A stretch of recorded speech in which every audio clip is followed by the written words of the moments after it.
My theory is that burnout does not exist if you are in congruence with and on your purpose in life.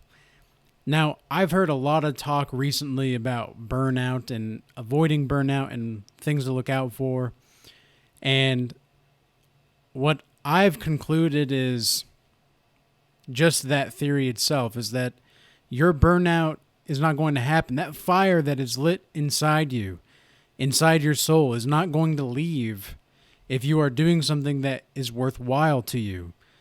And if you are doing something that is in accordance with the highest spiritual channels of your life.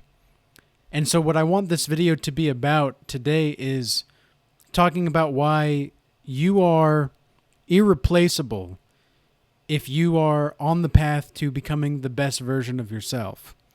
If you are on the path of self-improvement, if you are on the path of self-discipline, if you are on the path of improving as many aspects of your life as possible, it is going to be very, very, very difficult for you to become and be replaceable.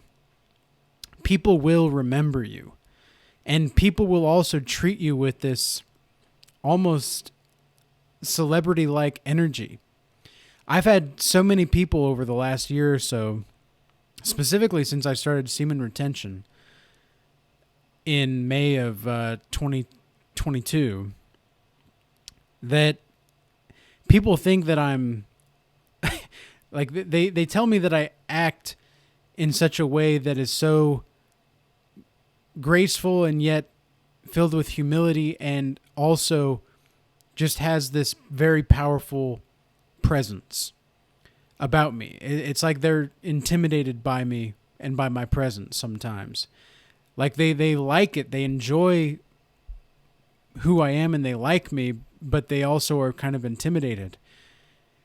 And what I've concluded also with that is that it is the case that if you are a chosen one, you're going to have this like celebrity aura around you, because especially if you are celibate, whether you're male or female, you're going to have this glow about you.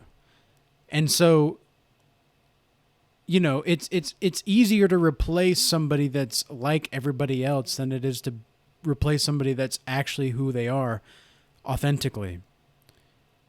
And that's why I love self-aware people. Self-aware people are my kind of people.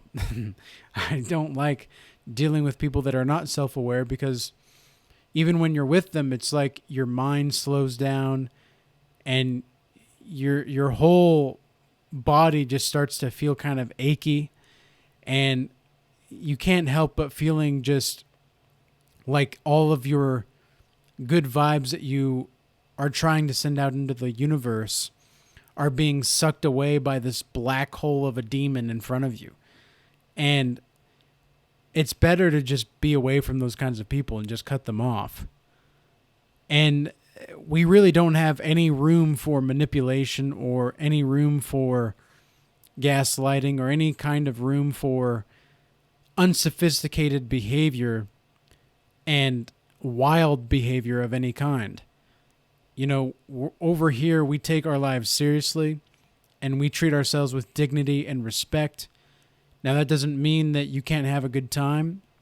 That doesn't mean that you can't do what you would like to do. But over here, the sky's the limit for us. And we are aiming for the stars. We are aiming for the greatest light in the universe. And so you're going to have to put up that fight for your life. If you really want it, if you really want something, you're going to have to fight for it. And you're going to have to make happen what you want to have happen. And there's going to be a lot of people that are going to be left behind on your journey. It is what it is. And, you know, I've had to let go of people I did not want to let go of. Even now to this day, sometimes there are people that are in my community that I didn't want to let go. And a part of me still like yearns for that connection. But logically speaking, and when I ask for discernment and wisdom from the Most High, what I get is this person did their job and you did yours. And it's not like either of you have really any ill will toward one another, but you're going your separate ways now. And if they show quality self-improvement, overall holistic self-improvement down the line, maybe there'll be something else there. But until that time, it's not going to be a good fit. And it sucks, it sucks to look at the situation, especially if you're looking at someone that you've known for a while, that you want to have in your life, but they're just not quite cutting it. They're just not quite wanting it as much as you do. That's when God may isolate you. And when God isolates you, it's not a burden that you think it is. And I know this because I went through this for nearly 2 years. For nearly 2 years of my life, I was absolutely isolated. About a year and a half, I would say, was the amount of time frame it was. But I was pretty much isolated, and I still live alone. I like it that way, actually. I like being able to do what I need to do. I like being able to have my own space. I like living simple. I like living as minimalistically as possible, and yet also still having the abundance of tools and things available for me if need be, like my guitar or my harmonicas or anything like that that's music related, or my painting supplies, or just my tools to plant and to, like, I'm growing some potatoes now. Within the next month or so, they'll be ready to pick. But, I've got a small little garden outside my place, and I like to work on the car sometimes. Not too often. I'm not a mechanic by any means, but if I do have something to work on the car, I can do that. Basic stuff. I can change a tire if I need to. I can change the oil if I need to. I do prefer doing things on my own and being self-sufficient as possible. And you have to keep raising the bar higher and higher and higher for yourself, because if you don't, then the standard of what you perceive to be in your life is going to actually impact you in a negative light. And instead of stumbling toward the light, you're going to be crawling away from it. And it's better to stumble toward the light than it is to crawl away from it. And especially if you're in isolation, the reason I talk about this isolation period specifically is because I've noticed many different kinds of people in my consultations are experiencing this, like, feeling of they need to go into isolation. And so whenever you feel that urge to go into isolation but you don't want to, that's probably when you need to do it the most. And the reason being is because God's pushing you to learn something about yourself. God's pushing you to hear His words and trust Him, because, like the Bible says, if you love your mother or father or brother and sister more than Him, you will not go into the kingdom of heaven. And so that's one other way that you can become irreplaceable, is by going through the most difficult of tasks. And if you can become a better version of yourself on the other side, following your tenacity to succeed and to move forward, regardless of what is in front of you.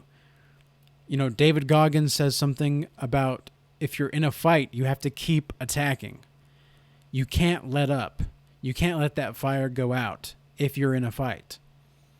And that's something else that I don't think a lot of the people in our day and age quite understand. I don't know how many people have been in a fight or not on this channel, but I've been in a couple different fights that were on the street, or in the streets, I guess you could say. But for the most part, I was in boxing and then martial arts and specifically Northern Shaolin Kung Fu. And we would spar a decent amount of times, and it was a very interesting process that, in retrospect, I wish I took far more seriously, even though I did take it seriously at the time. I wish I took it even more seriously, because if I had put that kind of energy and focus into what I was doing in that moment, instead of looking off into the distance of what I wanted to see happen in the future, if I was more present in those times of the actual fighting, I would have understood a lot more. However, to this day, whenever I am in like a spiritual fight of any kind, I am absolutely 100% focused on the strategy and the process and how to move more efficiently throughout the whole thing. And so this goes for life in general. If you want to legitimately fight for your right to be remembered, then you're going to have to make an effort to be remembered. If you don't make an effort to be remembered, then you're not going to be remembered. You're going to be just like everybody else. Well, why would you want to be remembered anyway? That's an interesting question. For the people that don't really want to do the work. I mean, I had this question at one point in time as well. When I was nearly 200 pounds, I would ask myself, why should I even lose the weight anyway? Even though I knew deep down, it's always funny, like, you always know the truth when you're in the wrong. You just don't want to accept it. You always know the truth. And you kind of have this, like, back burner thought of, like, damn, that is the truth. But, shit, I don't want to acknowledge that crap. Like, I don't want to acknowledge that truth. I'd rather be complacent in my sin. I'd rather keep serving the devil. But no. That's not exactly what you're thinking, of course, when you're sinning and you know the truth, and you know that you need to repent. But for me, it was, I know eating pizza 4 to 5 times a week and eating brownies and ice cream 4 to 5 times a week is not good for my health. And if I want things to change, I'm going to have to stop doing that. But I don't really want to stop doing that because I like pizza and I like brownies and I like ice cream. And so you're going to have to make a choice, though. What is more impactful for you? Would you rather, when you die, see your ancestors, and when they ask you how you did and how you're doing, you tell them that, well, while you were off killing all of these warthogs and fighting for your family's survival in the deep tribal times, while you were fighting the jaguars, while you were fighting other tribes for territory, well, what I was doing was I was watching Netflix and eating pizza and ice cream.